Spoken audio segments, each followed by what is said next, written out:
কারণ আছে। এইদিকে যদি কিবলা হয় তাহলে এইটা ধরতে হবে মক্কা, এইটা ধরতে হবে মদিনা, ওইটা ধরতে হবে সিরিয়া। এই সমুদ্রের পাশ দিয়ে ব্যবসায়িক বিজনেস রুট। আল্লাহর নবী যখন মদিনায় গেছে, মদিনায় গিয়ে ব্যবসায়িক রুট বন্ধ করে দিয়েছে। আবু সুফিয়ান আটকা পড়ে গেছে, মক্কায় ফিরে আসতে পারে না। তখন দূত মারফত আবু জাহালকে বলে পাঠিয়েছে যে মোহাম্মদ সাল্লাল্লাহু আলাইহি ওয়াসাল্লামের সাহাবীরা বিজনেস রুট বন্ধ করে দিয়েছে, তাড়াতাড়ি এসে আমাদের উদ্ধার করো। তখন আবু জাহাল মক্কা থেকে 1000 সেনাবাহিনী নিয়ে রওনা দিয়ে বদরে গিয়ে যুদ্ধ করেছে। বদর মদিনা থেকে 300 কিলোমিটার দূরে সমুদ্রের দিকে, যে সমুদ্র হচ্ছে ব্যবসায়িক রাস্তা। তাহলে ব্যবসায়িক রাস্তা পরিষ্কার করতে আবু জাহাল আবু সুফিয়ানকে যুদ্ধ করতে হয়েছে, কেননা তারা আতঙ্কিত হয়ে গেছিল। আজকে মোহাম্মদ সাল্লাল্লাহু আলাইহি ওয়াসাল্লামের মদিনায় যাওয়া 1 সপ্তাহ হয়নি, 10 দিন হয়নি, তাতে আমাদের ব্যবসায়িক রাস্তা বন্ধ। যদি মদিনা আরও শক্তিশালী হয়, আমরা মক্কার মানুষ কি করে খাবো? সিরিয়াতে তো আমাদের ব্যবসার রাস্তা বন্ধ হয়ে যাবে। তাহলে বদরের যুদ্ধ দেখতে মনে হলেও ধর্মীয় যুদ্ধ, তার পিছনে অর্থনৈতিক বড় একটা কারণ আছে। রাসূল সাল্লাল্লাহু আলাইহি ওয়াসাল্লাম খুব ভালোভাবে জানতেন টাকার প্রয়োজন আছে। অর্থনৈতিক মুক্তির মাধ্যমে গোলামি থেকে মুক্তি হয়। আর আমাদেরকে গোলাম বানিয়ে রাখার জন্যই সুদি যে প্রথা, এই সুদি প্রথা হচ্ছে আমাদেরকে গোলাম বানিয়ে রাখার একটা অন্যতম মাধ্যম, একটা অন্যতম উপায়। সম্মানিত উপস্থিতি, আমরা আলোচনা করছিলাম যে অর্থনৈতিক ইবাদত বিপদ আপদের সাথে সম্পৃক্ত রেখে আমরা অর্থনৈতিক ইবাদতের আলোচনার মধ্যে ঢুকেছি। আলোচনার এ পর্যায়ে এসে আজকে যারা এখানে প্রোগ্রামের আয়োজন করেছে তাদের সহযোগিতা করার জন্য আপনাদেরকে উদাত্ত আহ্বান জানিয়ে, যদি তাদের স্বেচ্ছাসেবকগণ আপনাদের মধ্যে যায়, তাহলে তাদের এই মক্তব কার্যক্রম, তাদের দিনী সেবামূলক কার্যক্রম কেউ যেতে চাইলে আমি এখনই যাওয়ার জন্য বিশেষভাবে অনুরোধ করব। যদি তারা যায় তাহলে আপনারা অবশ্যই একটা ঘটনা শুনেন এবং সেই ঘটনার সাথে সাথে দানও করতে থাকেন। রাসূল সাল্লাল্লাহু আলাইহি ওয়াসাল্লামের কাছে একজন গরিব ফকির মিসকিন সাহাবী এসে বললেন, আল্লাহর নবী, এটা হচ্ছে আমার বাড়ি, আমার বাড়ির পাশে একটা ধনী মানুষের বাড়ি, তার খেজুরের গাছের ডালপালা আমার বাড়িতে এসে থাকে। তো আমার ছেলে পেলে তার গাছ থেকে খেজুর পেড়ে খায়, তো সে আমাকে খুব বকাবকি করে, আল্লাহর নবীর কাছে বিচার দিচ্ছে। আল্লাহর নবী বললেন, ওই ধনী ব্যক্তিকে তুমি জান্নাতে একটা খেজুর গাছের বিনিময়ে এই খেজুর গাছটাই গরিবকে দিয়ে দাও। তোমার তো অনেক খেজুর গাছ আছে, জান্নাতে একটা খেজুর গাছের বিনিময়ে খেজুর গাছটা গরিবকে দিয়ে দাও। সে ব্যক্তি রাজি হলো না। ব্যক্তি মালিকানায় নবীও হস্তক্ষেপ করতে পারে না, ব্যক্তি মালিকানায় রাষ্ট্র হস্তক্ষেপ করতে পারে না। নবীর কথা সাহাবী শুনতেছে না, জান্নাতে একটা খেজুর গাছের বিনিময়ে খেজুর গাছ দিতে বলছে, দেয়নি। তো আবু দাহদা নামে একজন সাহাবী এই ঘটনা শুনতে পেয়েছে। শুনতে পেয়ে সে এই ধনী ব্যক্তিকে বলতেছে, ভাই, আমার একটা বিশাল খেজুরের বাগান আছে, কয়েক হাজার খেজুর গাছ আছে, ওই পুরো খেজুরের গাছ, খেজুরের বাগান তোমার। আর এই যে একটা খেজুরের গাছ আল্লাহর নবী জান্নাতে একটা খেজুর গাছের বিনিময়ে দিতে বলেছে, ওইটা আমাকে দিয়ে দাও। তখন এই ব্যক্তি বলছে, বারে, এত বিশাল খেজুরের বাগান, তার বিনিময়ে একটা খেজুরের গাছ, কি সমস্যা? ও তো আর পরকালের ডিল তো আর বোঝে না, জান্নাতের ডিল তো আর বোঝে না, ও রাজি হয়ে গেছে। তখন আবু দাহদা তার বিশাল খেজুরের বাগান ওই ব্যক্তিকে দিয়ে দিল, আর ওই ব্যক্তি তখন একটা খেজুরের গাছ একে দিয়ে দিল। এখন আল্লাহর নবীকে এসে জিজ্ঞেস করে বলে, আল্লাহর নবী, এই খেজুরের গাছের মালিক এখন আমি, আপনি বলেছিলেন এই খেজুরের গাছ যদি এই গরিবকে দেওয়া হয় জান্নাতে একটা খেজুরের গাছ হবে, কথা কি ঠিক? রাসূল সাল্লাল্লাহু আলাইহি সাল্লাম বললেন, হ্যাঁ, কথা ঠিক। বললেন, তাহলে জান্নাতে একটা খেজুরের গাছের বিনিময়ে এই খেজুরের গাছ এই গরিব মিসকিনকে দিয়ে দিলাম। আল্লাহু আকবার। বাড়িতে এসে স্ত্রীকে বলছে, স্ত্রী, কি? তো বলে, আমার যে বিশাল খেজুরের বাগান ছিল, এই বিশাল খেজুরের বাগান বিক্রি করে দিয়েছি। তো কত টাকাতে বিক্রি করে দিয়েছো? জান্নাতে একটা খেজুর গাছের বিনিময়ে বিক্রি করে দিয়েছি। আল্লাহু আকবার। তখন স্ত্রী বলছে, তোমার ব্যবসা সফল কাম হোক, লাভজনক হোক। আল্লাহর সাথে ব্যবসা কখনো ক্ষতিগ্রস্ত হয় না, আল্লাহ সুবহানাহু ওয়া তাআলার সাথে ব্যবসা কখনো লস হয় না। কেন লস হয় না সেটাও আমি আমার বক্তব্যের মধ্যে বুঝিয়ে বলবো। সম্মানিত উপস্থিতি, বিপদ দিয়ে বক্তব্য শুরু করেছিলাম কেন? বিপদ দিয়ে বক্তব্য শুরু করার দুটা কারণ, একটা আজকের কারণ, আর একটা আজকের এই প্রোগ্রামের যে আয়োজক, যে ছেলে জিয়াউর রহমান আজকের প্রোগ্রামের আয়োজন করে, এই ছেলেটা সব সময়ই অসুস্থ থাকে, থ্যালাসেমিয়া রোগে আক্রান্ত থাকে, কিন্তু দিনের কাজ করে। তো তাকে দেখলে আমার মাঝে মধ্যে মনে প্রশ্ন আসে যে আল্লাহ সুবহানাহু ওয়া তাআলা দিনদার মানুষকে কিভাবে পরীক্ষা করেন, বিপদ দিয়ে রাখেন, বিপদগ্রস্ত করে রাখেন। তো আসলে বিপদ দেখলে অনেক সময় মানুষের মনে হতে পারে যে আসলে আমি কি অপরাধ করেছি, কি ভুল করেছি যে বিপদে পড়লাম। আর আজকের যেটা কারণ, আজকের যেটা বিপদ, আজকের যেটা সমস্যা, সেটি হচ্ছে আমি ছিলাম ঢাকা এবং আপনাদের শ্রদ্ধেয় ওস্তাদ শেখ আব্দুর রাজ্জাক বিন ইউসুফ তিনি ইংল্যান্ডের 20 দিনের সফর শেষ করে গতকাল শাহজালাল ইন্টারন্যাশনাল এয়ারপোর্টে রাতে অবতরণ করে রাজশাহীতে সকালবেলা পৌঁছেছে। আজকে তিনি রওনা দিয়েছেন রাজশাহী থেকে আপনাদের এই প্রোগ্রামে আসার জন্য, এই প্রোগ্রামের ওয়াদা রক্ষা করার জন্য। আর আমি রওনা দিয়েছি ঢাকা থেকে। আমাদের 2 গাড়ির মধ্যেই যোগাযোগ চলমান ছিল, আছে। ইতিমধ্যেই আমরা যখন হাটিকুমরুল অতিক্রম করে আপনার এই সিরাজগঞ্জ মোড় অতিক্রম করে যখন বগুড়া শেরপুর রোডে উঠেছি, তখন আমি ঘুম গেছি গাড়িতে। তখন আমার ড্রাইভার ডাক দিয়ে বলতেছে, আব্দুল্লাহ ভাই। তো বলে কি? তো বলে উস্তাজিদের গাড়ি অ্যাক্সিডেন্ট করেছে। ইন্না লিল্লাহি ওয়া ইন্না ইলাইহি রাজিউন। তাই বললাম কি ঘটনা, কোথায়? তো মোকামতলা। তো আমরা খুব দ্রুত, তখন 16 কিলোমিটার দূর ছিলাম মোকামতলা থেকে। খুব দ্রুত আমরা মোকামতলা পৌঁছার চেষ্টা করি এবং আজকের যারা প্রোগ্রামের আয়োজক তাদেরকেও কল দিয়ে আমরা দ্রুত ডাকি যে ভাই তোমরা একটু দ্রুত এগিয়ে আসো, একটু সহযোগিতা করো।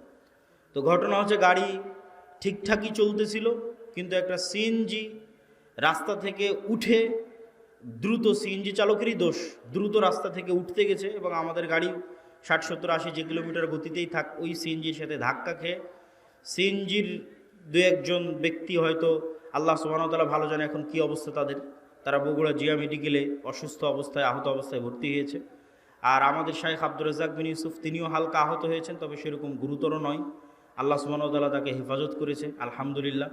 তবে আমরা তাকে সাথে সাথেই আমার যে গাড়ি ছিল সেই গাড়িতে করে আমরা তাকে ব্যাক পাঠিয়ে দিই এবং আমি সিএনজিতে করে, আমাদের একটা গাড়ি এখন যেটা অ্যাক্সিডেন্ট অবস্থায় আছে সেটা ট্রাকে করে রাজশাহী নিয়ে যাওয়ার চেষ্টা হচ্ছে। আর আমি মোকামতলা থেকে সিএনজিতে করে আপনাদের এই প্রোগ্রামে অংশগ্রহণ করার জন্য এসেছি।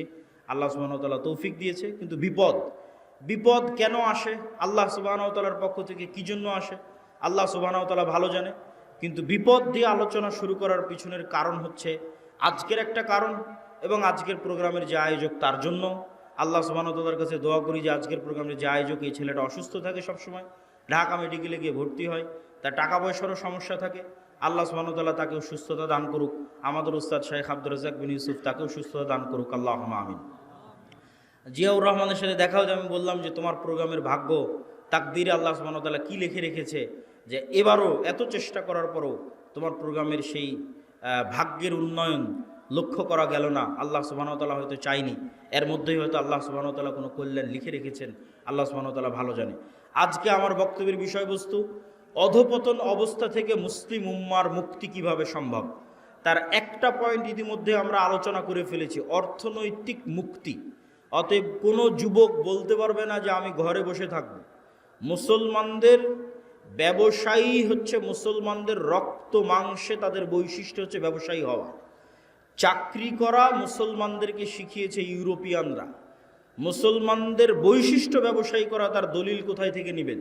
যত সাহাবীর জীবনী আছে সব সাহাবীর জীবনী খুলে দেখেন, কোনো সাহাবী, অধিকাংশ সাহাবী নিজ বাড়িতে, নিজ এলাকায়, নিজ গ্রামে, নিজ শহরে মারা যায়নি। কেননা সবাই ব্যবসা আর দিনের দাওয়াত, এই দুইটাকে নিয়ে রওনা দিয়েছে। যতদূর পর্যন্ত ইসলামের খেলাফত গেছে ততদূর পর্যন্ত তাদের ব্যবসা আর দিনের দাওয়াত চলতে থেকেছে। যেখানে ইসলামিক খেলাফত যায়নি, মালয়েশিয়া, ইন্দোনেশিয়া, ব্রুনাই পর্যন্ত সাহাবীদের দাওয়াত গেছে ব্যবসা আর দিনের দাওয়াত। ভারতের কেরালা, বাংলাদেশের চিটাগাং, এগুলোতে পর্যন্ত দাওয়াত এসেছে ব্যবসা এবং দিনের দাওয়াতের মাধ্যমে। কিন্তু ইউরোপীয় উপনিবেশ মুসলমানদের শিখিয়েছে তোমাদের চাকরি করতে হবে। চাকরি শব্দের অর্থ হচ্ছে চাকর থেকে চাকুরি, গোলাম থেকে গোলামি, নৌকার থেকে নৌকরি, চাকর থেকে চাকুরি। চাকুরির মধ্যে একটু হলো গোলামের আলামত এবং স্বভাব আছে। আল্লামা ইকবাল বলেছেন, জিন্দা কওমকা এহি হে আলামত কে বদলতি রহতি হে সুবহ শাম উনকে। বলছে জীবিত কওমকে কোন জাতিকে দেখলে বুঝবা যে এই গ্রামের মানুষ এখনো বেঁচে আছে, এই মুসলিম উম্মাহ এখনো বেঁচে আছে, বাংলাদেশের মানুষেরা এখনো বেঁচে আছে? যদি দেখো তাদের প্রতিদিনের সকাল সন্ধ্যা পরিবর্তন হচ্ছে, তাদের প্রতিদিনের সকাল সন্ধ্যা যদি পরিবর্তন হচ্ছে দেখো, তাহলে বুঝবা বেঁচে আছে। আর যদি দেখো প্রত্যেক দিন একই রকম, সকালে উঠে অফিস, অফিস থেকে বের হয়ে বাসা, সকালে উঠে অফিস, অফিস থেকে বের হয়ে বাসা, সকালে উঠে কারখানা, কারখানা থেকে বের হয়ে বাসা, যদি সেম রুটিন থাকে তাহলে বুঝবে এই জাতি মারা গেছে। কেন? মরু যাযাবর বিদয়ীন যারা মুসলমান হয়েছিল তাদের কোনো দিন সকাল সন্ধ্যা একরকম থাকতো না। ওরা আজকে এখানে 5 দিন, এখান থেকে উঠে পরের দিন রংপুর, রংপুর থেকে উঠে পরের দিন রাজশাহী, রাজশাহী থেকে উঠে পরের দিন ঢাকা, প্রতিদিন এদের সকাল সন্ধ্যা পরিবর্তন হয়। আর যারা ব্যবসায়ী এদের কোনোদিন সকাল সন্ধ্যা এক থাকে না। আজ এই উদ্যোগ, কাল এই সমস্যা, কাল এই প্রবলেম, আজকে এই সমস্যা, আজকে এই উদ্যোগ, প্রতিদিন তাদেরকে নতুন নতুন চ্যালেঞ্জ, নতুন নতুন প্রবলেম মোকাবেলা করে ব্যবসা করতে হয়। তাহলে বুঝতে হবে এরা জীবিত আছে। ব্যবসায়ী হতেই হবে, ব্যবসায়ী হওয়ার চেষ্টা যুবক সমাজকে করতেই হবে। কেন? তার একটা দলিল দিই। আইয়ুব আলাইহিস সালাতু ওয়াস সালাম একদা গোসল করছিলেন, তখন আসমান থেকে স্বর্ণের বৃষ্টি হচ্ছে। আইয়ুব আলাইহিস সালাতু ওয়াস সালাম গোসল বাদ দিয়ে ওই স্বর্ণের বৃষ্টি স্বর্ণ কুড়াতে গেলেন। যখন স্বর্ণ কুড়াতে গেলেন তখন আল্লাহ সুবহানাহু ওয়া তাআলা আইয়ুব আলাইহিস সালাতু ওয়াস সালামকে বলছে, তোমাকে তো আমি গরিব করে দিইনি, তাহলে তুমি কেন স্বর্ণ কুড়াতে গেলে? এখনো তোমার লোভ গেল না? ধন সম্পদের উপর থেকে এখনো তোমার লোভ যায়নি, থেকে গেছে? তখন আইয়ুব আলাইহিস সালাতু ওয়াস সালাম উত্তরে বলছে, আল্লাহ, ধন সম্পদের উপর লোভ থেকে নয়, স্বর্ণের উপর লোভ থেকে নয়, এই যে স্বর্ণ আকাশ থেকে অবতীর্ণ হচ্ছে এটা আপনার দয়া অবতীর্ণ হচ্ছে, এটা আপনার রহমত অবতীর্ণ হচ্ছে। আর আমি যদি সারা পৃথিবীর সকল ধন সম্পদের মালিক হয়ে যাই, তবু আপনার দয়া থেকে যদি বলি যে না, আল্লাহর দয়া আমার দরকার নাই, তাহলে তো আমি অহংকারী। সারা পৃথিবীর সব ধন সম্পদের মালিক হয়ে গেছি, তাও যদি বুঝতে পারি ওখান থেকে 1 টাকা ইনকাম করা যাবে, তাহলে আমি মনে করব ওই 1 টাকা তো আল্লাহর দয়া। তাহলে ওই 1 টাকা ইনকাম বাদ দিয়ে ঘরে বসে থাকলে এটা অহংকার হবে আল্লাহর দয়ার সাথে। অতএব ওখান থেকে 1 টাকা ইনকাম করা যাবে, ওটা আল্লাহর দয়া, তাড়াতাড়ি ওটা নিতে হবে। আল্লাহ সুবহানাহু ওয়া তাআলা বলছেন, ফাইদা কুজিয়াতিস সালাত ফান্তাশিরু ফিল আরজ ওয়াবতাগু মিন ফাজলিল্লাহ। যখনই তোমাদের সালাত শেষ হয়ে যায় তখনই তোমরা বের হয়ে যাও পৃথিবীতে, যেখানে পৃথিবীতে তোমরা আল্লাহর দয়া দেখতে পাবে। সারা পৃথিবীতে আল্লাহর দয়া ছড়িয়ে ছিটিয়ে আছে, ওই দয়াগুলো জমা করো, ওই দয়াগুলো একত্রিত করো, ওই রিজিকগুলো অনুসন্ধান করো। তাহলে কোনো যুবকের পক্ষে সমীচীন হবে না, কোনো মানুষের পক্ষে সমীচীন হবে না যে সে বুঝতে পারবে ওখান থেকে 1 টাকা পাওয়া যাবে আর ওই 1 টাকা ইনকামের চেষ্টা করবে না, এটা অহংকার। বক্তব্যের এই পয়েন্ট আর একটা কথা বলে শেষ করে নতুন পয়েন্টের দিকে এগিয়ে যাই। ধনী কিভাবে হবে? আমি ইসলামিক ফাইন্যান্সের ছাত্র হিসেবে আজকে আপনাদের গাইবান্ধার মানুষকে একটা পরামর্শ দিয়ে যাই। ধনী হওয়ার উপায় কি? 1 নাম্বার, ধনী হওয়ার পৃথিবীতে কোনো শর্টকাট রাস্তা নাই। প্রত্যেক শর্টকাট রাস্তা হারাম। প্রত্যেক যে এসে আপনাকে বলবে যে এখানে এটা করো, এতদিনের মধ্যে তুমি এত টাকার মালিক হয়ে যাবে, নিশ্চিত জেনে থাকবেন এটা হারাম। পৃথিবীতে ধনী হওয়ার কোনো শর্টকাট রাস্তা নাই, প্রত্যেক শর্টকাট রাস্তা জুয়া। তাহলে ধনী হওয়ার রাস্তা কি? ধনী হওয়ার রাস্তা হচ্ছে কম্পাউন্ড পদ্ধতিতে ধনী হওয়া। সেটা কি? আজকে আপনাদের উপস্থিত জনসমাজকে বললাম আমার এক হাতে আছে 50 লক্ষ টাকা, আর এক হাতে আছে 1 টাকা। আপনারা কে 50 লক্ষ নিতে চান, কে 1 টাকা নিতে চান? তবে শর্ত কি জানেন? এই 50 লক্ষ টাকা থেকে 1 টাকাও বাড়বে না, আর এই 1 টাকা থেকে প্রতিদিন এই 1 টাকাটা দ্বিগুণ হবে। আজ 1 টাকা তো কাল 2 টাকা, 2 টাকা তো পরের দিন 4 টাকা, 4 টাকা তো পরের দিন 8 টাকা, 8 টাকা তো পরের দিন 16 টাকা। কতদিন দ্বিগুণ হবে? 30 দিন।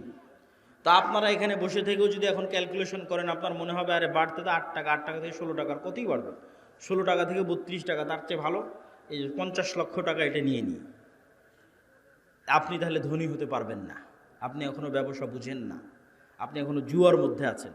মনে করতেছেন ব্যবসা মানে মনে হয় জুয়া, যে একটা গেম খেলে নিলাম একবারে ধনী হয়ে গেলাম।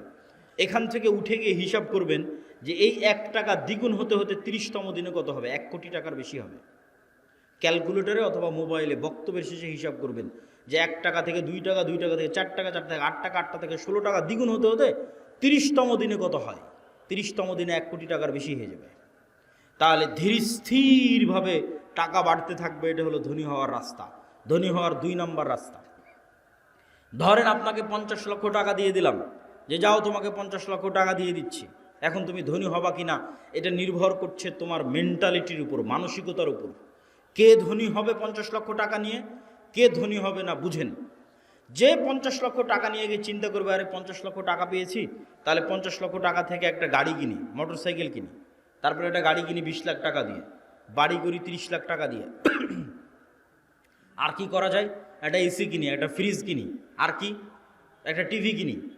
এই ব্যক্তি এই 50 লক্ষ টাকা প্রত্যেক ওই জায়গাতে খরচ করেছে যেখান থেকে আরও খরচ বাড়বে। মোটরসাইকেল কিনেছে, মোটরসাইকেলের তেলে খরচ আছে। গাড়ি কিনেছে, এই যে গাড়ি আজকে আমাদের অ্যাক্সিডেন্ট হলো, গাড়িতে খরচ বাড়বে। গাড়ির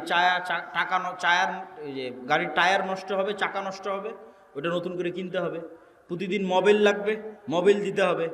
ও যে এসি ফ্রিজ কিনেছে, ওখানে কারেন্ট বিল আসবে, বিদ্যুৎ বিল আসবে। মোবাইল কিনেছে, ইন্টারনেট কিনেছে, ওয়াইফাই কিনেছে, ইন্টারনেটের বিল আসবে। তাহলে এই টাকা প্রত্যেক ওই জায়গাতে ব্যবহার করলো যেখান থেকে আরও খরচ বাড়লো। এই জীবনে কোনো দিন ধনী হতে পারবে না। এর ধনী হওয়ার রাস্তা ফুল স্টপ হয়ে গেছে। এই যদি প্রবাস থেকে কোটি টাকা ইনকাম করে নিয়ে আসে তাও ধনী হবে না, গার্মেন্টসে কাজ করে ইনকাম করে তাও ধনী হবে না, আপনারা যদি মাঠে জমিতে কাজ করে টাকা জমা করেন তাও ধনী হবেন না। শেষ ধনী হওয়ার রাস্তা। ধনী কে হবে?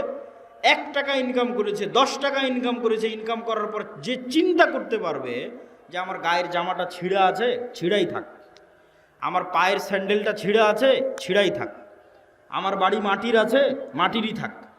আগে এই 10 টাকা এমন জায়গায় ব্যয় করি যেখান থেকে আর 1 টাকা ইনকাম হবে, যেখান থেকে আর 1 টাকা ইনকাম বের হয়ে আসবে, ওই জায়গাতে আগে ব্যয় করি এই 10 টাকা। এই ব্যক্তি ধনী হয়ে যাবে। সময় লাগবে, 30 বছর সময় লাগবে, কিন্তু ওই যে কম্পাউন্ড ওয়েতে আস্তে আস্তে বাড়তে বাড়তে শেষের দিকে গিয়ে কোটিপতি হয়ে যাবে দ্রুত।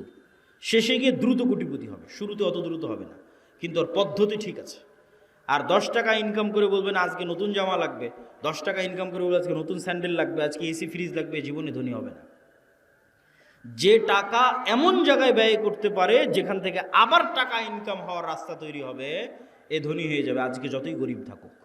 তাহলে মুসলমানদের ধনী হওয়া ছাড়া, অর্থনৈতিক মুক্তি ছাড়া গোলামি থেকে মুক্তির রাস্তা নাই। আজকের পুরো পৃথিবী টিকেই আছে ডলারের গোলামির উপর। ভেনেজুয়েলার প্রেসিডেন্টকে হাত পা বেঁধে তুলে নিয়ে যাওয়ার কারণ কি? টাকা, তেল। আজকে মুসলমানেরা মুক্তি পাচ্ছে না কেন? ডলার ভিত্তিক অর্থনীতির গোলাম। সব IMF, ওয়ার্ল্ড ব্যাংকের কাছ থেকে লোন নিয়ে রেখেছে। সারা পৃথিবীর সকল অর্থনীতির কন্ট্রোল ইহুদিদের আছে। তাহলে মুসলমান বলবে আমি ঘুমাবো, বসে থাকবো, ফ্রি ফায়ার পাবজি খেলবো, ব্যবসা করবে না, টাকা পয়সা ইনকাম করবে না, মুক্তি হবে? এটা অসম্ভব। ব্যবসা করতে হবে, টাকা পয়সা ইনকাম করতে হবে। আল্লাহ সুবহানাহু ওয়া তাআলা কবুল করুক, আল্লাহুম্মা আমিন। গোলামি থেকে মুক্তির জন্য 2 নম্বর করণীয় ঈমান বিল গায়বে ইয়াকিন এবং সর্বোচ্চ তাওহীদে বিশ্বাস। আল্লামা ইকবাল লিখেছেন, ये दौर अपने बराहिम की तलाश में है। আজকের যুগে মুসলমানদের মুক্তির একটাই রাস্তা। আজকে মুসলমানদের মধ্যে একজন ইব্রাহিম আলাইহিস সালাম লাগবে। নাই, ইব্রাহিম আলাইহিস সালাম নাই মুসলমানদের মধ্যে। আল্লামা ইকবাল গবেষণা করে দেখেছে, অনুসন্ধান করে দেখেছে, মুসলমানদের মধ্যে সালাত আদায়কারী আছে, রোজাদার আছে, দানবীর আছে, ইব্রাহিম আলাইহিস সালামের মতো সর্বোচ্চ তাওহীদে বিশ্বাসী নাই। আপনারা আহলে হাদিস মানুষ মনে করছেন আমরা তো কবরে যাই না, আমরা তাবিজ কবজ ব্যবহার করি না, আমরা শিরক করি না, তাহলে আমাদেরও কিসের তাওহীদে কমতি আছে? সেটা কোথায়? ইব্রাহিম আলাইহিস সালাতু ওয়াস সালামের তাওহীদ মানে তার হৃদয় শুধু এই কবর আর শিরক থেকে মুক্ত নয়, তার হৃদয় টাকার প্রভাব থেকে মুক্ত, নেশার প্রভাব থেকে মুক্ত, নারীর প্রভাব থেকে মুক্ত, ক্ষমতার প্রভাব থেকে মুক্ত। কোনো একটার প্রলোভন দেখিয়ে তাকে আল্লাহর আনুগত্য থেকে দূরে করা যাবে না। তুমি আহলে হাদিস হলে কি হবে? সালাফি হলে কি হবে? কবরে পূজা না দিলে কি হবে? তুমি তো বিড়িখোর, সিগারেটখোর, বিড়ি সিগারেটের নেশায় আছো। তাহলে তোমার ইলাহকে ওই বিড়ি সিগারেট। ইলাহাহু হাওয়া, যার নফসকে সে নিজের ইলাহ বানিয়ে নিয়েছে। তুমি টাকার জন্য হালাল হারাম বাস বিচার না করেই টাকার জন্য পাগল, তাহলে তোমার ইলাহকে টাকা। তুমি ক্ষমতার জন্য বাছ বিচার না করে মানুষ হত্যা করতে পারো, মিছিল মিটিং করতে পারো, মিথ্যা কথা বলতে পারো, তাহলে তোমার ইলাহকে ক্ষমতা। তাহলে যার অন্তরে হয় ক্ষমতার প্রভাব আছে, না হয় নারীর প্রভাব আছে, না হয় টাকার প্রভাব আছে, না হয় জুয়ার প্রভাব আছে, না হয় অন্য কোনো নেশার প্রভাব আছে, এ তাওহীদপন্থী নয়, এই ইব্রাহিম আলাইহিস সালাতু ওয়াস সালামের উত্তরসূরি নয়। যতই শিরকে আকবার না করুক, বড় শিরক না করুক, ইব্রাহিম আলাইহিস সালাম কে? যার হৃদয় শুধু ওটাই চায় যেটা আল্লাহ বলেছে, তার হৃদয় ওটাই ভালোবাসে যেটা আল্লাহ ভালোবাসে, তার হৃদয় ওটাই ঘৃণা করে যেটা আল্লাহ ঘৃণা করে। এটা এত সহজ নয়। আল্লাহ যেটা ঘৃণা করতে বলেছে ওটাকে আপনি শতভাগ ঘৃণা করবেন, আর আল্লাহ যেটা ভালোবাসতে বলেছে ওটাকে আপনি জান প্রাণ দিয়ে ভালোবাসবেন। এই মহব্বত, এই ভালোবাসা আল্লাহ সুবহানাহু ওয়া তাআলার সাথে, এই সম্পর্ক আল্লাহ সুবহানাহু ওয়া তাআলার সাথে, আল্লাহকে আপনি ওই লেভেলের ইলাহ মানেন, এই মুসলমান হওয়া এত সহজ নয়। ওই ইব্রাহিম আলাইহিস সালাতু ওয়াস সালাম হওয়া অত সহজ নয়, কিন্তু ইব্রাহিম আলাইহিস সালাম লাগবে। মুক্তি ইব্রাহিম আলাইহিস সালাতু ওয়াস সালামের মতো মানুষ হওয়া ছাড়া সম্ভব নয়। 2 নাম্বার, ঈমান বিল গায়বে ইয়াকিন। গায়েব মানে যা চোখে দেখা যায় না। আজকে এখানে আব্দুল্লাহ বিন আব্দুর রাজ্জাক উপস্থিত হয়েছে, এটা আপনারা চোখে দেখতে পাচ্ছেন, কিন্তু এখানে যে ফেরেশতারাও উপস্থিত হয়েছে এটা কি দেখতে পাচ্ছেন? দেখতে পাচ্ছেন না। কিন্তু ফেরেশতারা যে উপস্থিত হয়েছে ওটাকে যেই দিন এইভাবে বিশ্বাস করতে পারবেন, যেভাবে এখন আমাকে দেখে যেটা আপনার অন্তরে যেই মাত্রার বিশ্বাস, যেখানে আব্দুল্লাহ বিন আব্দুর রাজ্জাক উপস্থিত আছে, এই মাত্রার বিশ্বাস যেই দিন হবে যে না এখানে আমার পাশে ফেরেশতারা বসে আছে, এটার নাম ঈমান বিল গায়বে ইয়াকিন। এটা হচ্ছে দেখতে পাওয়া, ভিজুয়ালাইজ করা। কবরকে আপনি দেখতে পাচ্ছেন, জান্নাতকে আপনি দেখতে পাচ্ছেন, জাহান্নামকে আপনি দেখতে পাচ্ছেন। আপনি কল্পনা করেন, আসহাবুল উখদুদের ঘটনা বলছিল তাওহীদ ভাই, ওমা নাকামু মিনহুম ইল্লা ইউমিনু বিল্লাহিল আজিজিল হামিদ, বলছে যে আগুনের মধ্যে ঢুকে যাচ্ছে। ঘটনা তো ভাই বলেছে, আমি শুধু লজিক বলি। ওদের বাড়ি আছে, ঘর আছে, বাড়ি ঘর রেখে সাক্ষাৎ আগুনের মধ্যে কিভাবে ঢুকে? একটা রাস্তা ছাড়া ওই আগুনের মধ্যে ঢুকার কোনো রাস্তা নাই। আপনি পারবো না। পারবো একটা শর্ত পূরণ করলে। সেটা কি? আসহাবুল উখদুদের ঈমান বিল গায়বে ইয়াকিন এত বেশি ছিল যে ওরা ওই আগুনের মধ্যে জান্নাত দেখতে পাচ্ছিল। ওরা আগুনে ঢুকেনি রে পাগলা, ওরা জান্নাতে ঢুকেছে। আল্লাহু আকবার। আপনি মনে করছেন আগুনে ঢুকেছে, কিন্তু ওরা তো আগুন দেখতেই পায়নি। ওরা ওই আগুনের জান্নাত দেখতে পেয়েছে। আমরা কিসে ঢুকছি? জান্নাতে ঢুকতেছি। জান্নাতকে এরকম ভিজুয়ালাইজ যতক্ষণ না করতে পারবে ঢোকা সম্ভব নয়। আর ওরা যখন পেছন মুড়িয়ে নিজের বাড়ি ঘর দেখেছে তখন দেখতে পাচ্ছে। আপনি দেখছেন বাড়িতে এসি আছে, ফ্রিজ আছে, ঘর বাড়ি আছে, ছেলে মেয়ে আছে, কিন্তু ওরা যখন বাড়ির দিকে তাকিয়ে দেখেছে তখন দেখছে আর এখানে তো জাহান্নামের আগুন জ্বলছে। সত্যি দেখতে পাচ্ছে, কাল্পনিক নয়, সত্যি দেখতে পাচ্ছে। আর আমাদের বাড়ি ঘরে তো জাহান্নামের আগুন জ্বলছে, ওরে বাবারে, এখানে ফেরত যাওয়া যাবে না। আর এই এই আগুনের মধ্যে কি দেখতে পাচ্ছে? জান্নাত। আর এখানে তো ঢুকতে হবে। এর নাম হচ্ছে ঈমান বিল গায়বে ইয়াকিন। এই লেভেলের ঈমান যতক্ষণ পর্যন্ত অন্তত বাংলাদেশের 20% মুসলমানের না হয়েছে, ততক্ষণ আপনি বলবেন যে বাংলাদেশে ইসলাম প্রতিষ্ঠা হয়ে যাবে, ইসলামী খেলাফা কায়েম হয়ে যাবে, সম্ভব নয়। আজকে যদি আপনি আমাকে বাংলাদেশের প্রধানমন্ত্রী করে দেন, আজকে ইরানের কি অবস্থা দেখেন। আমি বাংলাদেশের ক্ষমতায় গিয়ে যদি বলি বাংলাদেশ শতভাগ ইসলামিক আইন বাস্তবায়ন করে দিলাম, কালকে ভারত এবং আমেরিকা মিলে অর্থনৈতিক বয়কট দিবে বাংলাদেশকে, যেমন ইরানকে দিয়ে রেখেছে। তাহলে ইরানের মানুষ মিছিল করতেছে কেন? আপনিও মিছিল করবেন কেন? অর্থনৈতিক বয়কট দেওয়ার পর ডলার আসবে না, গার্মেন্টস বন্ধ হয়ে যাবে। তাহলে গাইবান্ধার মানুষ খাবে কি? গাইবান্ধার মানুষ এখন যেই জীবনযাত্রায় অভ্যস্ত, এই মানের জীবনযাত্রা থাকবে না। বিদ্যুৎ আছে, বিদ্যুৎ থাকবে না, অল্প থাকবে, যাবে আসবে। যে কয়েকজনের বাড়িতে এসি চলছে আর এসি চালাতে পারবে না, যে কয়েকজনের ফ্রিজ আছে ওরা চালাতে পারবে না। তাহলে জীবনযাত্রার মান কমে যাবে।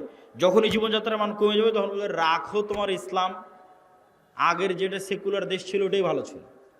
কখন বলবে না রাখো তোমার ইসলাম? যখন ওই আসহাবুল উখদুদের মতো ঈমান হবে, দেখতে পাবে আর এটা তো জান্নাত, এটা তো জাহান্নাম, এটা যেদিন দেখতে পাবে। এই লেভেলের ঈমান ছাড়া আপনি বাংলাদেশের সবচেয়ে পরহেজগার মানুষকে যদি রাষ্ট্র ক্ষমতায় বসিয়ে দেন, ও রাষ্ট্রে ইসলাম প্রতিষ্ঠা করতে পারবে না। বাংলাদেশের মানুষ ওকে টেনে নামাবে যে তুই ক্ষমতায় থাকলে আমরা খেতে পাই না, টেনে নামবে। কিন্তু যখন মনে করবে যে আমি খেতে পাচ্ছি না, এটাই কোরআনের ওই আয়াত, আম হাসিবতুম আন তাদখুলুল জান্নাহ ওয়ালাম্মা ইয়াতিকুম মাসালুল লাযিনা খালাউ মিন ক্বাবলিকুম মাসাতহুমুল বাসা ওয়াদ দাররা ওয়া যুলজিলু হাত্তা ইয়াকুলার রাসূলু ওয়াল লাযিনা আমানু মাআহু মাতা নাসরুল্লাহ। দুনিয়ার মানুষ, জান্নাত কি তোমাদের নানির বাড়ি?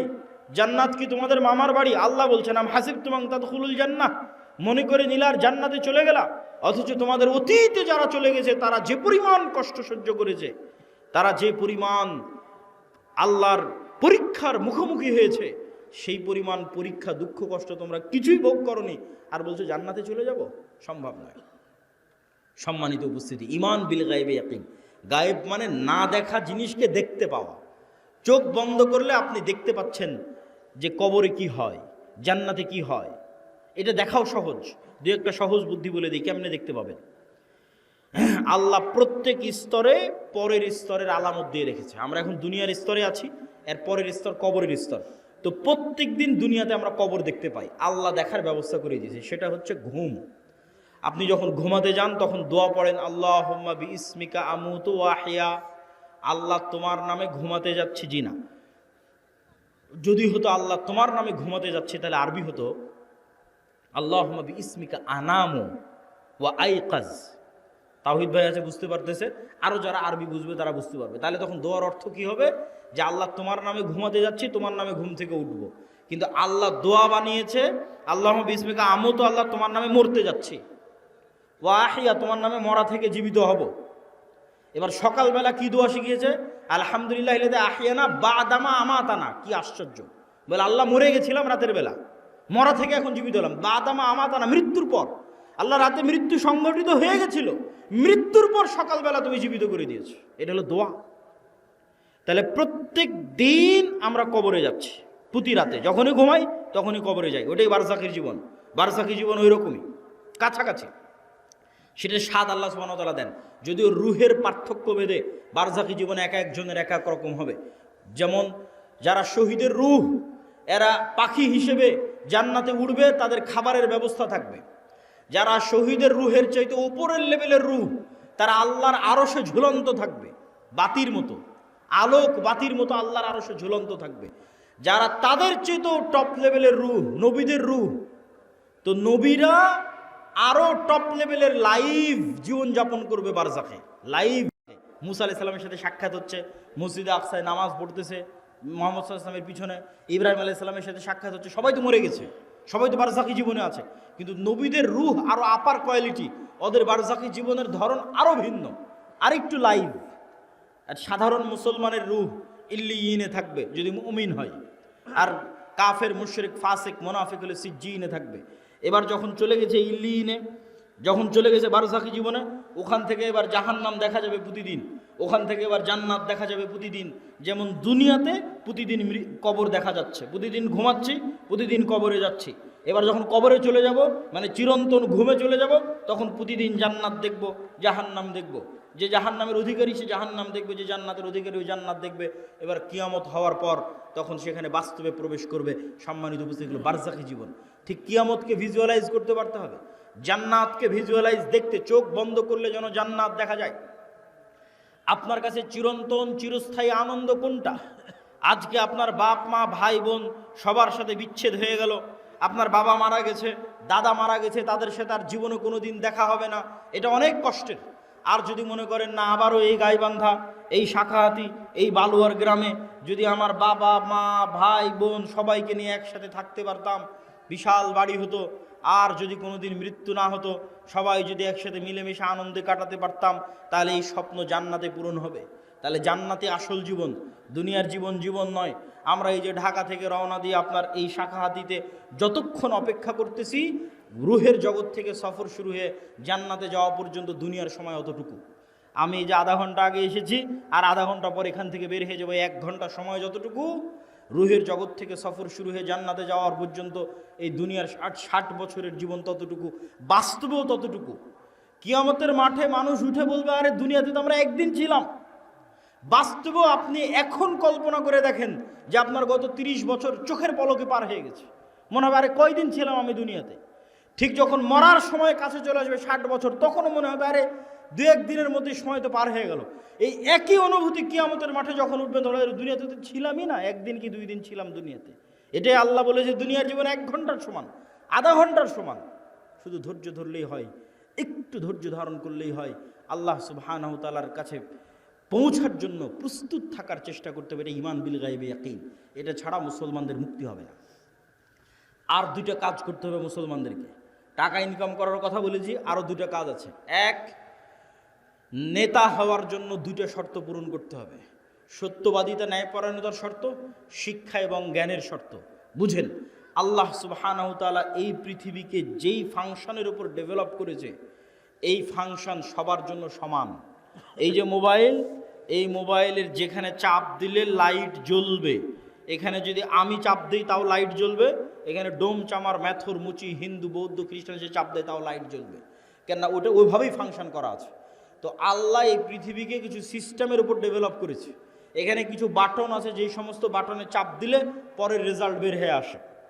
তো আল্লাহ তার নিজের তৈরি করা নিয়ম ভাঙ্গে না, খুব কম ভাঙ্গে। আল্লাহ আগুনকে তৈরি করেছে পোড়ানোর জন্য।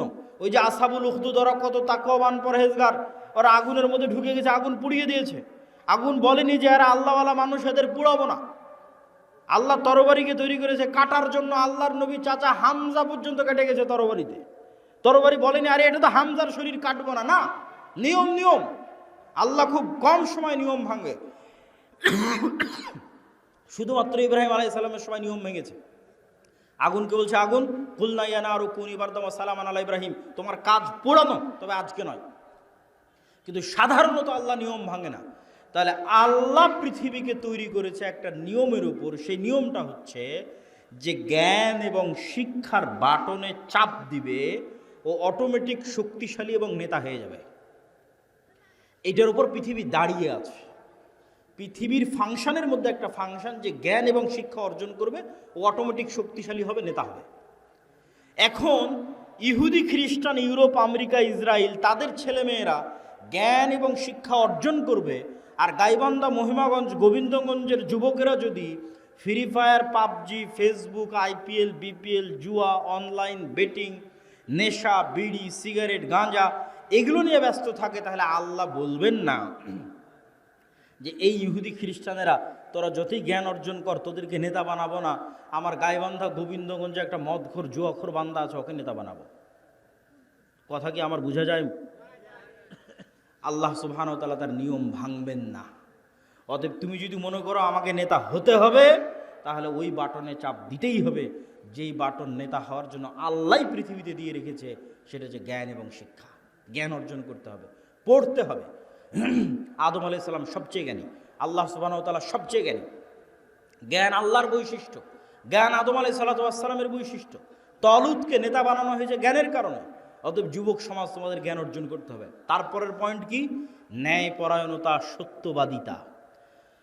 বানু ইসরাইলের ইতিহাস বহু বক্তব্যে আমি আলোচনা করেছি। বানু ইসরাইলের ইতিহাসের সামারি কি? নবীর সন্তানেরা কিভাবে গোলাম হয়ে গেল, গোলাম হওয়ার কারণে কি কি বিকৃতি আসলো। এই যে এক্ষুনি ইউসুফ আলাইহিস সালামের গল্প বললাম, ইব্রাহিম, ইসহাক, ইয়াকুব, ইউসুফ, তাদের ছেলেরাই বানু ইসরাইল। এরা ফেরাউনের গোলাম হয়ে গেল, 300 বছর গোলাম থাকলো। গোলাম হওয়ার পর মুসা আলাইহিস সালাম এসে এদের বাঁচালো। বাঁচানোর পর গোলামির কারণে কি কি পরিবর্তন হলো নবীর ছেলেদের। ইব্রাহিমের ছেলেদের কি কি পরিবর্তন আসলো গোলামির কারণে। আল্লাহ বলছেন যাও যুদ্ধ করতে হবে জেরুজালেমে। নবীর ছেলেরা কি বলে? ইযহাব আনতা ওয়া রাব্বুকা ফাকাতিলা, তুমি আর তোমার আল্লাহ গিয়ে যুদ্ধ করো। তারা ইব্রাহিম আলাইহিস সালামের ছেলে। আল্লাহ বলছেন এটা তাওরাত, ঈমান আনো।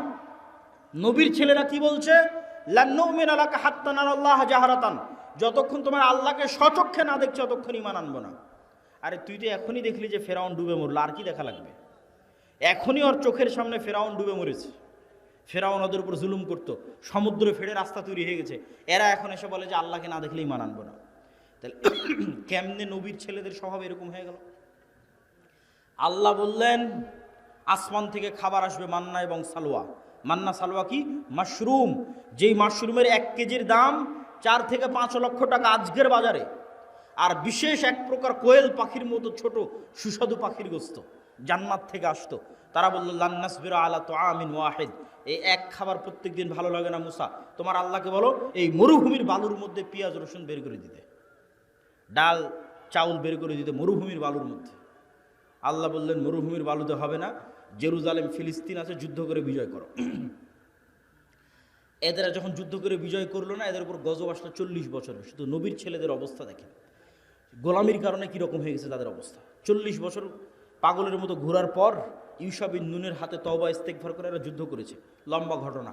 আল্লাহ সূর্য থামিয়ে দিয়ে বিজয় দিয়েছে। এবার আল্লাহ বলছে, শোনো, তোমাদের বিজয় দিলাম, তোমরা জেরুজালেমে প্রবেশ করার সময় মুখে বলবা হিত্তাতুন নাগফির লাকুম, আর মাথা দিবা সামনে, নিচু করবা, সিজদা অবস্থায় যাবা।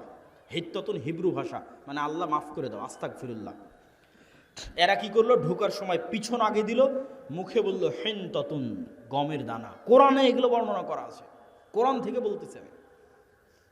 কি অবস্থা দেখেন নবীর ছেলেদের। এই ধোকাবাজি, এই 2 নম্বরই কোথায় শিখলো? ফেরাউনের গোলামি করতে গিয়ে ধোকাবাজি 2 নম্বরই শিখেছে। তাহলে ধোকাবাজি 2 নম্বরই, ছল চাতুরি, গোলামির স্বভাব। স্বাধীন আত্মমর্যাদা সম্পন্ন মানুষ 2 নম্বরই রাস্তা জানে না। স্বাধীন আত্মমর্যাদা সম্পন্ন মানুষ মিথ্যা জানে না। স্বাধীন আত্মমর্যাদা সম্পন্ন মানুষ দুর্নীতি জানে না। আব্দুল মুত্তালেব কাফের মুশরিক, আবু তালেব কাফের মুশরিক। ইতিহাস খুঁজে দেন যে আব্দুল মুত্তালেব দুর্নীতিগ্রস্ত। ইতিহাস খুঁজে নিয়ে আসেন, ইতিহাস খুঁজে নিয়ে আসেন। মুহাম্মদ সাল্লাল্লাহু আলাইহি ওয়াসাল্লামের চাচা আবু তালেব 2 নম্বর মিথ্যুক। কঠিন আছে, খুঁজে নিয়ে আসা কঠিন আছে। কেন আব্দুল মুত্তালেব, আবু তালেব এরা কাফের মুশরিক, হলো ইসমাইলের সন্তান। বানু ইসরাইল ইসহাকের সন্তান, ইব্রাহিমের এক ছেলে ইসহাকের সন্তান, আর এরা ইব্রাহিমের আর এক ছেলে ইসমাইলের সন্তান। আল্লাহর দয়ায় ইসমাইলের ছেলেরা কোনোদিন কারো গোলাম ছিল না। কেন গোলাম ছিল না? আরে মক্কাতে না আছে পানি, না আছে নদী, না আছে সমুদ্র, না আছে ফল ফসল, কি আছে মক্কায় যে কে এসে মক্কা দখল করবে? কেউ মক্কা দখল করেনি। আব্রাহা একবার চেয়েছিল যে এখানে কেন মানুষ ইবাদত করতে যায়, আমি ইয়েমেনে ইবাদতের ঘর তৈরি করব, আমার এখানে ইবাদত করতে আসবে। তো ওখানে মানুষ ইবাদত করতে যায়নি, তো কাবা ঘর ভাঙতে গেছিল আব্রাহা, একবারই। তা বাদে কেউ ইসমাইলের সন্তানদেরকে কেউ গোলাম বানায়নি। এই জন্য ইসমাইলের সন্তানেরা অধিকাংশই, 2-1 জনের কথা বলা যাবে না, অধিকাংশই জন্মগত মিথ্যা, ধোঁকা জানত না। তাহলে কি দাঁড়ালো বানু ইসরাইলের সামারি আর মুহাম্মদ সাল্লাল্লাহু আলাইহি ওয়াসাল্লামের বাপ দাদা আর বানু ইসমাইল, ইসমাইলের সন্তানের সামারি? যে গোলামি করে, গোলামি থেকে কি স্বভাব আসে? দুর্নীতি, 2 নম্বরই, ধোঁকাবাজি, মিথ্যা। আর যে নেতা, যে নেতৃত্ব দিবে, সে মিথ্যা জানে না, সে দুর্নীতি জানে না, সে 2 নম্বরই জানে না, সে ধোঁকাবাজি জানে না। এবার চলে আসেন আমাদের কাছে। ব্রিটিশেরা দেখলো, আমেরিকা দেখলো যে মুসলমানেরা যদি একবার সত্য বলা শিখে যায়, মুসলমানেরা যদি একবার ন্যায় প্রতিষ্ঠা করা শিখে যায়, তাহলে তো পৃথিবীতে আমাদের থাকার জায়গা হবে না।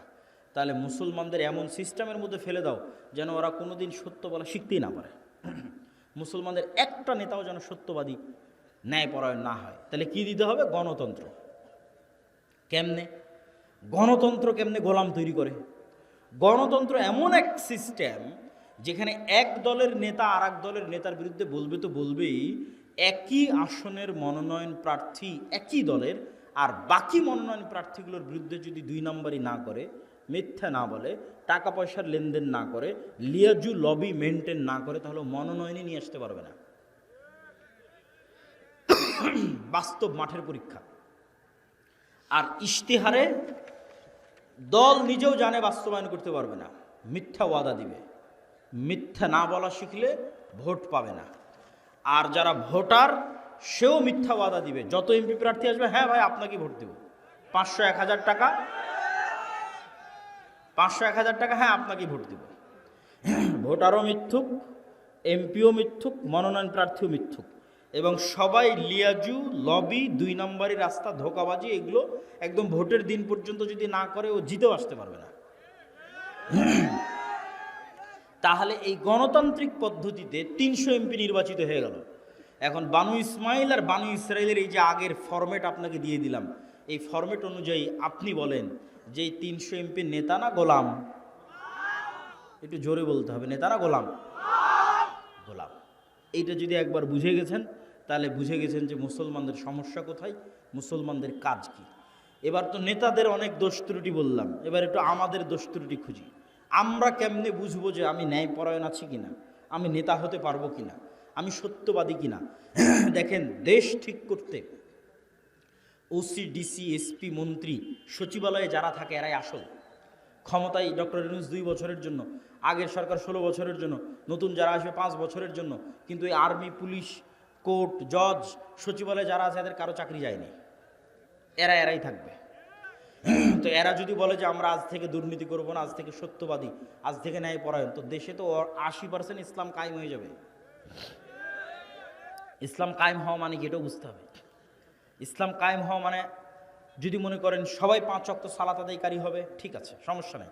যদি মনে করেন সবাই পর্দা করবে, ঠিক আছে, সমস্যা নেই। কিন্তু কল্পনা করেন যে আজকে গাইবান্ধার শতভাগ মানুষ আজ থেকে 5 ওয়াক্ত সালাত আদায় করতেছে, আর গাইবান্ধার আজকে সব নারী পর্দা করতেছে, কিন্তু এদের অধিকাংশই এখনও 2 নম্বরই করতেছে, মিথ্যা বলতেছে, অন্যের সম্পদ দখল করে নিচ্ছে, দুর্নীতি করতেছে। তাহলে এখানে ইসলাম কায়েম হয়েছে? ইসলাম কায়েম হয়নি। এবার আপনি বুঝবেন কেন বললাম ওসি, ডিসি, এসপি এরা যদি আজ থেকে শতভাগ সৎ হয়ে যায়, তাহলে 80% ইসলাম কায়েম হয়ে যাবে। শুধু কি তাই, এই ওসি, ডিসি, এসপি, মিনিস্টার, সচিবালয় যারা আছে, এরা আল্লাহকে ধোঁকা দিতে চায়, মানুষকে ধোঁকা দিতে চায়। 2 নম্বরই উপায়ে টাকা ইনকাম করে সেই টাকা দিয়ে হজ করে পাপ ক্ষমা করতে চায়। নাউজুবিল্লাহ। এই পাগলদেরকে কে বুঝাবে যে তুমি যে অবৈধ টাকা দিয়ে হজ করছো, এটা তো কবুল হয়নি, কোনো সমস্যা নাই। তোমার মনের স্বাদ যে তুমি হজ করবা, তোমার মনের স্বাদ যে তুমি একটু মসজিদ কমিটির মেম্বার হবা, টাকা পয়সা দিবা, দান করবা, তো তুমি দান করে জানে কি পাবা, হজ করে জানে কি পাবা, তার চেয়ে তো সিক্রেট তোমার কাছেই আছে, এর চেয়ে বেশি নেকি পাওয়ার। সেটা কি? রাসূল সাল্লাল্লাহু আলাইহি সাল্লাম বলছেন, সাবআতু ইউদিল্লুহুমুল্লাহ ইয়াউমা লা দিল্লা ইল্লা দিল্লুহ, ইমামুন আদিল, যে 7 শ্রেণীর মানুষকে আল্লাহ বিশেষ ছায়া দিবে। তার 1 নম্বরে তাহাজ্জুদ গুজারকে অতিক্রম করে 1 নম্বরে চলে গেছে, দানবীরকে অতিক্রম করে 1 নম্বরে চলে গেছে, যে ওসি তার পদে বসে কিন্তু চুল পরিমাণ অন্যায় করে না, মিথ্যা বলে না। আল্লাহু আকবার। যে ডিসি, যে এসপি, যে প্রিন্সিপাল তার পদে বসে কিন্তু চুল পরিমাণ অন্যায় করে না, মিথ্যা বলে না, এটা 1 নম্বরে চলে গেছে, ইমামুন আদিল। তাহলে তুমি অন্যায় উপায়ে সুদ ঘুষ নিয়ে টাকা ইনকাম করে হজ দান করতে চাচ্ছ, এটা তো চরম বোকামি। তুমি যেখানে দায়িত্ব পালন করছো ওখানে সত্যবাদিতার ন্যায়ের সাথে দায়িত্ব পালন করো, ওটাই ইবাদত। এবার আপনাদেরকে বলি, আপনি আপনার একটা উদাহরণ, আপনার বোনকে আপনার পিতার সম্পত্তিতে ন্যায়ের সাথে সম্পত্তি বুঝিয়ে দিয়েছেন কিনা? যদি হ্যাঁ হয় তাহলে আপনার নেতা হওয়ার সম্ভাবনা আছে, যদি না হয় তাহলে আপনার মধ্যে বনু ইসরাইলের গোলামির স্বভাব বিরাজ করতেছে, আপনি গোলাম, আপনার পরবর্তী 14 প্রজন্ম গোলাম। নেতা হতে চাইলে আগে নিজেকে ন্যায়পরায়ণ হতে হবে, যে না, আমার বাবা যা জমি দিয়ে গেছে, আমি আজকেই ন্যায়ের ভিত্তিতে আমার বোন যা পায় সেটা আমি বুঝিয়ে দেব। আমি কি আমার স্ত্রীর সাথে ন্যায় করি, আমি কি আমার বাপ মায়ের সাথে ন্যায় করি, আমি কি আমার ছেলে মেয়ের সাথে ন্যায় করি। এইভাবে যখন ন্যায় প্রতিষ্ঠার চ্যালেঞ্জে আন্দোলন তৈরি হবে যে আমরা ন্যায় প্রতিষ্ঠা করব সমাজের রুট লেভেল থেকে টপ লেভেল পর্যন্ত, এমনি রাষ্ট্রে ইসলাম কায়েম হয়ে যাবে, 80% ইসলাম কায়েম হয়ে যাবে, এবং এরাই নেতা হবে। এখান থেকে নেতৃত্বের শুরু হবে। ওসমান হাদি, যাকে গুলি করে হত্যা করা হয়েছে, সে নির্বাচিত কোনো এমপিও নয়, সে বড় কোনো দলের নেতাও নয়, তার কোনো লাখ লাখ কর্মী বাহিনীও নাই, তাহলে তাকে গুলি করে হত্যা করা হলো কেন? এইটার ক্ষমতা, এটা দেখে আপনি বুঝবেন যে সত্যবাদিতার ন্যায়পরায়ণতার ক্ষমতা কি। সত্যবাদিতা এবং ন্যায়পরায়ণতা থাকলে মানুষ যে আসল নেতা হয়, মানুষ যে প্রকৃত নেতা হয়, তার প্রমাণ হচ্ছে ওসমান হাদি। এই রকম যুবক লাগবে। আজকের বক্তব্যে যতগুলো পয়েন্ট তুলে ধরেছি, একটা একটা করে পয়েন্ট আপনারা মিলান। 1 নাম্বার, যার ঈমান বিল গায়বে ইয়াকিন আছে। 2 নাম্বার, যার শতভাগ তাওহীদ আছে। 3 নাম্বার, যে টাকা পয়সায় গরিব ফকির নয়, ব্যবসায়ী। 4 নাম্বার, যে জ্ঞানে ভালো জ্ঞান, উচ্চ ডিগ্রি জ্ঞান অর্জন করে এসেছে। 5 নাম্বার, যে সত্যবাদী ন্যায়পরায়ণ, জ্ঞানকে বিক্রি করে না, টাকাকে অন্যায় উপায়ে লাগায় না। এই রকম যদি 500 যুবকও তৈরি হয়, তাহলে এই 500 যুবকই বিপ্লব তৈরি করে ফেলতে পারবে, শুধু বাংলাদেশে নয়, সারা পৃথিবীতে। ইনশাআল্লাহ বলেন ইনশাআল্লাহ। তবে হ্যাঁ, এই রকম যুবকদের উপর বিপদ নেমে আসবে, যেমন আসহাবে কাহাফের উপর বিপদ নেমে এসেছিল। বাঁচার রাস্তা, তার জন্য 2টা সিক্রেট থিওরি বলে আজকের বক্তব্য শেষ করব। 2টে আল্লাহর সাহায্য পাওয়ার মাধ্যম। আল্লাহর সাহায্য ছাড়া বিজয় হয়নি, হবে না, হয়নি, হবে না। আল্লাহর সাহায্য লাগবে। আল্লাহর সাহায্য পাওয়ার 1 নম্বর উপায় সালাত, 2 নম্বর উপায় জিকির। সালাত কি?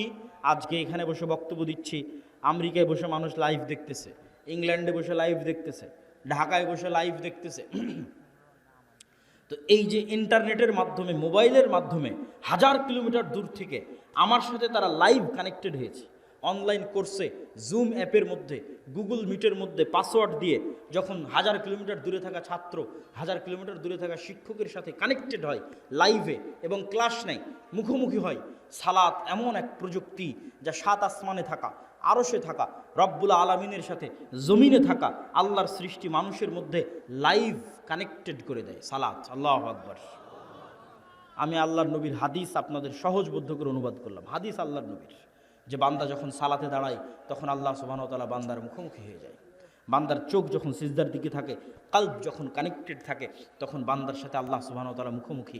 এই সালাত আমার এবং আপনার বাঁচার রাস্তা। সালাত ছাড়া বাঁচার রাস্তা নেই। সালাত নাই, আল্লাহর গন্তির মধ্যে নাই, আল্লাহর কাউন্টের মধ্যে নাই, আল্লাহর খাতার মধ্যে নাই, আল্লাহর গণনার মধ্যে নাই। কে আপনি? আল্লাহ সুবহানাহু ওয়া তাআলা আপনাকে চেনে না। আপনি কিসের তাকবীর দেন, কিসের মিছিল মিটিং করেন, কিসের ভোট দেন, আল্লাহ সুবহানাহু ওয়া তাআলার গণনার মধ্যে আপনি নাই। তখনই গন্তির মধ্যে ঢুকবেন যখন আপনি 5 ওয়াক্ত সালাতে উপস্থিত হবেন। 5 ওয়াক্ত সালাত ছাড়া মুসলমানের বাঁচার কোনো রাস্তা নাই। সকল বিপদে আপদে মুসলমানের আসমানি মদদের দরকার, আসমানি সহযোগিতার দরকার। এই জন্য সূর্যগ্রহণে সালাত, চন্দ্রগ্রহণে সালাত, বৃষ্টি নাই সালাত, যে কোনো বিপদ আপদে সালাত। কেন? এটা একটা টেকনোলজি, এটা একটা প্রযুক্তি যা দিয়ে জমিনে থেকে 7 আসমানে থাকা রব্বুল আলামিনের সাথে লাইভ কানেক্টেড হওয়া যায়। সম্মানিত বুঝি 2 নম্বর জিকির। জিকির কেন পাওয়ারফুল এটা বলে আজকের বক্তব্য শেষ করে দেব, উঠিয়েন না, খুব গুরুত্বপূর্ণ। সব শেষ পয়েন্ট কিন্তু সবচেয়ে গুরুত্বপূর্ণ। জিকির কেন পাওয়ারফুল? সাউন্ড এবং শব্দ পাওয়ারফুল, এইটা আমরা বুঝি না। আজকের আধুনিক সভ্যতা টিকে আছে ইন্টারনেটের উপর। এই ইন্টারনেট টিকে আছে কিসের উপর? আলোর মধ্যে দিয়ে ডাটা ট্রান্সফার হয়, এটার উপর। আমি কথা বলতেছি, এটা আলোর মধ্যে দিয়ে মোবাইল হয়ে, নেটওয়ার্ক হয়ে, টাওয়ার হয়ে চলে যাচ্ছে আমেরিকাতে। আলোর মধ্যে দিয়ে, আলোর মধ্যে দিয়ে আমার ভিডিও চলে যাচ্ছে, আলোর মধ্যে ডাটা ট্রান্সফার হয়। এটার উপর আজকের সভ্যতা দাঁড়িয়ে আছে। আর পৃথিবীর সবচেয়ে উন্নত প্রযুক্তির সভ্যতা হচ্ছে শব্দভিত্তিক, আওয়াজ ভিত্তিক, যেটার জ্ঞান আজকের বিজ্ঞানীদের নাই। কিছু জ্ঞান সুলাইমান আলাইহিস সালামের ছিল। সেটা কি? আজকে এখানে যদি কোনো চাইনিজ বসে থাকে, ও শুধু আমার আওয়াজই শুনতে পাবে। আওয়াজ কি বলছে, আওয়াজ, শব্দ। এখানে যদি এখন একটা চাইনিজ বসে বক্তব্য দেয়, তাহলে আপনি খেলে আওয়াজ শুনতে পাবেন, কিছু বুঝতে পারবেন না। তাহলে আমি আলটিমেটলি একটা আওয়াজ উচ্চারণ করতেছি, যেটা আপনি বুঝেন, কিন্তু আরেকজনের কাছে এটা শুধুই আওয়াজ, আর কিছু না। তাহলে ওই পাখি, ওই গরু, ওই ছাগল, এই পিঁপড়া অবশ্যই আওয়াজের একটা ফরম্যাট আছে, যে ফরম্যাট উচ্চারণ করলেও বুঝবে। আওয়াজের একটা ফরম্যাট আমি এখন উচ্চারণ করছি, আপনি বুঝতেছেন। আর একটা ফরম্যাট কি? মাই নেম ইজ আব্দুল্লাহ, এটা আরেকটা ফরম্যাট আওয়াজের। আর একটা ফরম্যাট কি? আনা আব্দুল্লাহ, এটা আরেকটা ফরম্যাট। শুধু আওয়াজ, ফরম্যাট চেঞ্জ হচ্ছে, আরবি, বাংলা, ইংরেজি, এইরকমই একটা ফরম্যাট চেঞ্জ হবে। তাহলে পিঁপড়া যে উঠতে হাঁটতেছে, ওই যে মশা বসে আছে, ও বুঝবে যেটা কি আওয়াজ দিল রে। মশা তুমি উড়ো তো, ও বুঝতে পারবে, উড়ে চলে যাবে। ওই আওয়াজটা আমি জানি না, এই আওয়াজটা সুলাইমান আলাইহিস সালাম জানতেন, আল্লাহ দিয়েছিলেন। তাহলে আওয়াজ সবচেয়ে টপ লেভেলের প্রযুক্তি, যার উপর দিয়ে প্রযুক্তি হয় না। একটা উদাহরণ বলি। সুলাইমান আলাইহিস সালাম বললেন রানী বিলকিসের সিংহাসনকে নিয়ে আসতে হবে। ইফরিত নামক জিন বলল আমি নিয়ে আসব, আপনি এখানে বসে আছেন, বসা থেকে উঠার পূর্বে নিয়ে আসব। সুলাইমান আলাইহিস সালামের পছন্দ হয়নি। আল্লাযী ইনদাহু ইলমুম মিনাল কিতাব, সে বলল, আরেকজন বলল চোখের পলক পড়ার পূর্বে নিয়ে আসব। তো ওর বর্ণনা দিতে গিয়ে আল্লাহ কোরআনে বলছে যার কাছে কিতাবের জ্ঞান আছে, সে বলল, সে মানুষ কি জিন আল্লাহ ভালো জানে। আল্লাহ বলছেন যার কাছে কিতাবের জ্ঞান আছে, সে বলল চোখের পলক পড়ার পূর্বে সিংহাসন আপনার সামনে উপস্থিত হবে। তাহলে ইফরিত নামক জিন গায়ের জোরে সিংহাসন নিয়ে আসতে চেয়েছে। আর যে বলল যার কাছে কিতাবের জ্ঞান আছে, এখন জ্ঞানের জোরে সিংহাসন নিয়ে আসবে। এ আবার কি জ্ঞান? কোরআনের ধারা বিবরণী তাই বলছে, জ্ঞানের জোরে। অনেক মুফাসসির লিখেছেন যে তার কাছে লাউহে মাহফুজের বিশেষ জিকির, সাউন্ড, আল্লাহর বিশেষ জিকিরের জ্ঞান তার ছিল, যে জিকির উচ্চারণের মাধ্যমে চোখের পলকে রানী বিলকিসের সিংহাসন সুলাইমান আলাইহিস সালামের দরবারে উপস্থিত হয়ে গেছে। জিকির যে পাওয়ারফুল, শব্দ যে পাওয়ারফুল, তার আরো 3টে উদাহরণ দেন। আল্লাহ আসমান জমিন সবকিছু ধ্বংস করে কিয়ামত কায়েম করবে ইসরাফিলের বাঁশির আওয়াজে, শব্দ দিয়ে। শব্দ সব চূর্ণ বিচূর্ণ হয়ে যাবে। সব মানুষ মরে গেছে, ফেরেশতা মরে গেছে, সব শেষ, এবার নতুন করে সবাইকে জীবিত করা হবে। তখন ওই ইসরাফিলকে তৈরি করে ইসরাফিলের বাঁশির আওয়াজ দিয়ে সবকে কবর থেকে উঠানো হবে, আওয়াজ, সাউন্ড।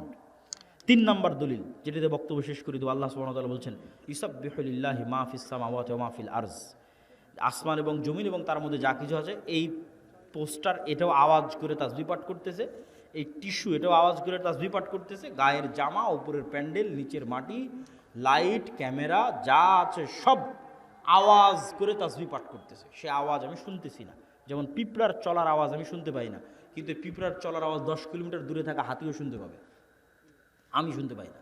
তাহলে এই সবগুলো থেকে তাসবিহ বের হচ্ছে। শুধু কি এটাই না, রাসূল সাল্লাল্লাহু আলাইহি সাল্লাম বলছেন এরা শুধু তাসবিহ বলতেছে না, এরা তাসবিহ বুঝে। কিভাবে? মুয়াজ্জিন যখন আজান দেয় তখন মুয়াজ্জিনের আজান যতদূর পর্যন্ত যায় ততদূর পর্যন্ত জীব জন্তু, জড়বস্তু, জড় পদার্থ, কীট পতঙ্গ, পঙ্গপাল যা আছে সব মুয়াজ্জিনের আজান বুঝে ওই আজানের পক্ষে কিয়ামতের মাঠে সাক্ষী দিবে। আল্লাহু আকবার।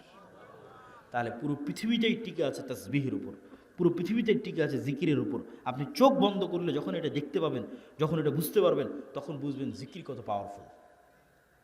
তাহলে বলেন সালাতের চেয়েও পাওয়ারফুল? জি না, কথা ওঠে নয়, সালাতও জিকির। আল্লাহ কোরআনে বলছেন আকিমিস সালাত লিযিকরি, সালাত পড়ো জিকিরের জন্য। আসলে 24 ঘন্টা আল্লাহর জিকির করা উচিত, কিন্তু 24 ঘন্টা তো তোমরা পারো না, শয়তান তোমাদের পিছে লেগে থাকে। তো অন্তত 5 বার তো আল্লাহকে স্মরণ করো 24 ঘন্টার মধ্যে, এটা ফরজ। এটা যদি না করো তাহলে তোমার সাথে আল্লাহর কোনো সম্পর্ক নেই। মা সালাম। যে কাল দিনে রাতে 24 ঘন্টায় 5 বার আল্লাহকে স্মরণ করতে পারে না, ওর সাথে আল্লাহর কোনো সম্পর্ক নেই। আল্লাহকে স্মরণ করার জন্য সালাত নির্ধারিত ফরম্যাটে দেওয়া আছে, আরও বেশি মজবুত, আরও বেশি পাওয়ারফুল করার জন্য। পুরো সালাতের প্রত্যেক ফরম্যাটে জিকির আছে। যখন আমরা কোরআন পড়ি তখন জিকির। কোরআন কি জিকির?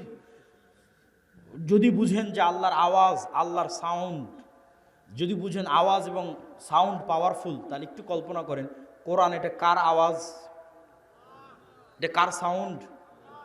আল্লাহর। জিবরাইল আলাইহিসসালাতু ওয়াসসালাম আল্লাহ সুবহানাহু ওয়া তাআলার নিকট থেকে, লাউহে মাহফুজ থেকে, জিবরাইল আলাইহিসসালাতু ওয়াসসালামের নিকট থেকে মুহাম্মদ সাল্লাল্লাহু আলাইহি ওয়াসাল্লাম। এই জন্য তাজবিদের গুরুত্ব আছে। আপনার কোরআন পড়াটা যেন এমন হয় যেমনভাবে মুহাম্মদ সাল্লাল্লাহু আলাইহি ওয়াসাল্লাম পড়তেন। তাহলে মুহাম্মদ সাল্লাল্লাহু আলাইহি ওয়াসাল্লামের পড়াটা জিবরাইলের মতো, জিবরাইলের পড়াটা আল্লাহ সুবহানাহু ওয়া তাআলার মতো, এটা আল্লাহর আওয়াজ। আল্লাহু আকবার, আল্লাহু আকবার। মুসা আলাইহিসসালাতু ওয়াসসালামের লাঠির চেয়ে পাওয়ারফুল জিনিস মুসলমানদের কাছে আছে, সেটা হচ্ছে আল্লাহর আওয়াজ, আল্লাহর শব্দ। এই জন্য এটা সর্বশ্রেষ্ঠ জিকির। আফজালুজ জিকির তিলাওয়াতুল কোরআন। সম্মানিত উপস্থিতি, তাহলে কি দিয়ে আপনি বাঁচবেন? নেতা হতে চান, ইসলামী বিপ্লব করতে চান, দুইটা জিনিস লাগবে, সকাল সন্ধ্যের জিকির, 5 ওয়াক্ত সালাত, পারলে রাতেরও সালাত। আল্লাহ সুবহানাহু ওয়া তাআলা আমাদেরকে আজকের বক্তব্যের উপর আমল করার তৌফিক দান করুক, আল্লাহুম্মা আমিন। আজকের বক্তব্য পুরোটাই লিখিত আকারে আল্লাহর পথে যাত্রা বইয়ের মধ্যে আছে, যেটা আজকে আমাদের সাথে একটা গাড়িও আসতে পারিনি, গাড়ি অ্যাক্সিডেন্ট করার কারণে। এই জন্য আজকে বই পুস্তক আছে কিনা আমি জানি না, তবে না থাকলে আপনারা সংগ্রহ করার চেষ্টা করবেন। এই আল্লাহর পথে যাত্রা বইটা প্রত্যেক মসজিদ, মাদ্রাসা, স্কুল, কলেজ, লাইব্রেরিতে দৈনিক অন্তত 1 পৃষ্ঠা করে হলেও পড়া উচিত। মহিমাগঞ্জ কামেল মাদ্রাসাতেও অন্তত 1-1.5 পৃষ্ঠা করে পড়া উচিত, বাস্তবায়ন করা উচিত। পাঠচক্র সকল মসজিদ মাদ্রাসায় আল্লাহর পথে যাত্রা আর মাসিক আল ইতিসাম। এই বলে আমি আমার আজকের বক্তব্য শেষ করছি। প্রশ্ন উত্তর আপনারা ধীর স্থিরভাবে থাকেন, তাড়াহুড়া করার কিছু নাই। শাইখ সালাম নেবেন। আমার প্রশ্ন হলো, সালাতে যদি কোনো ব্যক্তি সূরা কিরাত মুখ এবং